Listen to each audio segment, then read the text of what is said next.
Hello दोस्तों, स्वागत है आपका हमारे इस यूट्यूब चैनल कॉमर्स का टीचर। आज हम देखेंगे रूल्स ऑफ ट्रायल बैलेंस। ठीक है, तो फर्स्ट रूल्स है expenses are debit like salary, wages, rent, discount allowed etcetera. जो भी हमारे सारे एक्सपेंसेस है वो ट्रायल बैलेंस में डेबिट साइड लिखाई गई, जैसे कि सैलरी, वेजेस, रेंट और डिस्काउंट अलाउड एक्सेट्रा। ठीक है, और भी इनकम्स आर क्रेडिट। जो भी हमारी इनकम है सब वो क्रेडिट में लिखाएगी, like commission received, discount received, interest received, rent received. ठीक है, ऐसा रेंट, ये सिर्फ रेंट होगा तो वो हमारा एक्सपेंसेस होगा, और रेंट रिसीव्ड होगा तो वो इनकम होगी, तो वो क्रेडिट में लिखाएगी। ठीक है, उसके बाद third, all assets are debit like machinery, cash, debtors, building, furniture. जो भी हमारी बिल्डिंग, मशीनरी, कैश, डेप्टर्स, वो सब हमारे क्या है, हमारे असेट्स है, तो वो सब ट्रायल बैलेंस में डेबिट साइड लिखाएगी। ठीक है, fourth, all liabilities are credit. और हमारी जो भी लाइबिलिटी हमारी क्रेडिट में लिखाएगी, like creditors, bank overdraft, etcetera.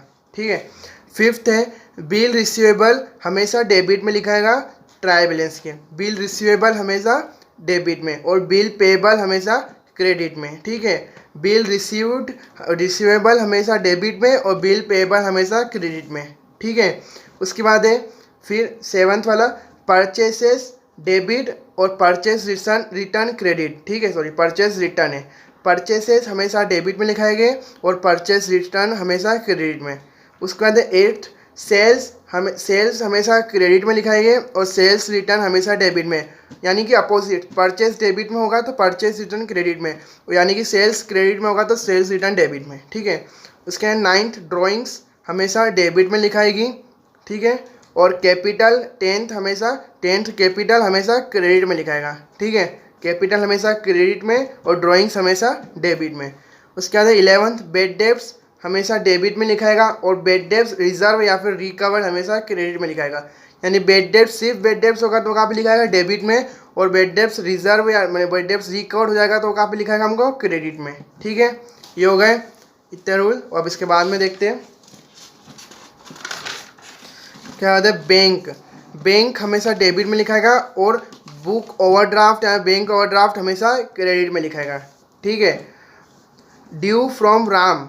ठीक है, राम को हमको राम से पैसे लेने हैं तो हमारा डेप्टर हुआ तो कहाँ पे लिखाएगा, डेबिट में। ड्यू टू मोहन, मोहन को हमको पैसे देने हैं। ठीक है, तो हमको क्या, हमारा क्रेडिटर हुआ तो हमको क्रेडिट में लिखाएगा वो। ठीक है, उसके बाद है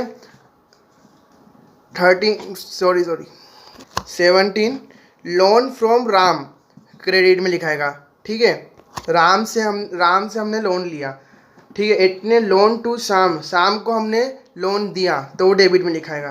ठीक है, यानी राम से हमने लोन लिया तो हमको उसको लोन देना है। ठीक है, तो हमारी क्या होगी, मतलब लाइबिलिटी हो गई, हमको उसको पैसे देना है अभी। ठीक है, तो वो क्या हो जाएगा, क्रेडिटर। और शाम को हमने लोन दिया तो वो हमारा क्या हो गया, डेप्टर्स, हमको उससे पैसे लेना है। ठीक है, इसलिए लोन टू शाम आएगा तो डेबिट, और सिर्फ लोन आएगा, सिर्फ लोन, फ्रॉम शाम फ्रॉम राम ये कुछ नहीं आएगा, सिर्फ लोन आएगा तो कहाँ पे लिखाएगा वो, क्रेडिट में। और एडवांस लोन आएगा, लोन एडवांस, ठीक है, ऐसा लिखा होगा तो वो कहाँ पे लिखाएगा, हमारा डेबिट में। और सिर्फ लोन आएगा तो आएगा क्रेडिट में, और बैंक लोन आएगा तो भी क्रेडिट में, और ऐसा आएगा लोन फ्रॉम राम तो क्रेडिट में, और लोन टू शाम आएगा तो डेबिट में। ठीक है, और बैंक एडवांस, लोन एडवांस आएगा तो डेबिट में। ठीक है, ये उसके बाद 19, carriage inward, carriage outward, import duty, export duty, freight on purchase, freight on sale, all are debit. ये सब हमारे हमेशा डेबिट में ही आते हैं। ठीक है, carriage inward, carriage outward, import duty, export duty, freight on purchase, freight on sales, all are debit. ठीक है, ये हो गए। इस और कभी जैसे कभी ट्रायल बैलेंस में ऐसा रहता है कि हमको इसके बाद लिखा रहता है जो कि ये हमको डेबिट में लिखना है, क्रेडिट में लिखना है, तो उसकी अलग बात है। कभी आ जाएगी कैरियज इनवर्ड क्रेडिट में लिखना है तो फिर क्रेडिट में लिखना है। ठीक है, ऑल्स आर, ये तो हमेशा फिर भी डेबिट में आते हैं। Carriage inward, outward, import duty, export duty, freight on purchase, freight on sales हमेशा डेबिट में आते हैं। ठीक है, उसके बाद 20, ओपनिंग स्टॉक हमेशा डेबिट में आता है, और closing stock not return but when cost of goods sold is given, opening stock are not written, this case closing stock are written in debit, cost of goods sold भी debit।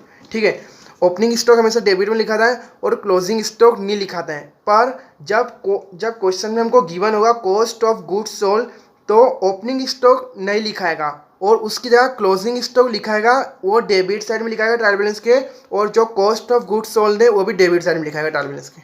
ठीक है, simple ही है। यानी कि opening stock लिखाएगा, और opening stock हमेशा लिखाएगा। Closing stock कब लिखाएगा, बस कॉस्ट ऑफ गुड्स सोल्ड होगा तब, और उस वक्त ओपनिंग स्टॉक नहीं लिखाएगा। ठीक है, उसका last, if trial balance not match amount this case help of suspense.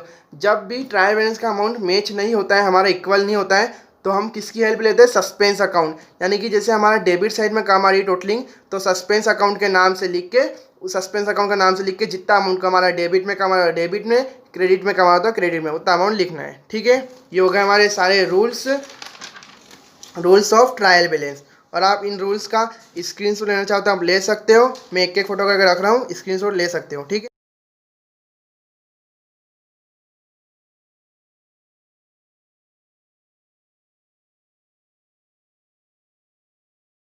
ठीक है। और आपको हमारी वीडियो पसंद है तो प्लीज़ लाइक करना, शेयर करना और सब्सक्राइब जरूर करना। और क्लास 11 के प्रैक्टिकल प्रॉब्लम के सारे हमने ट्रायल बैलेंस के क्वेश्चन कर रखे हैं, और आप प्ले लिस्ट पर जाके जरूर देख लेना, नहीं तो लिंक फॉर डिस्क्रिप्शन। ठीक है।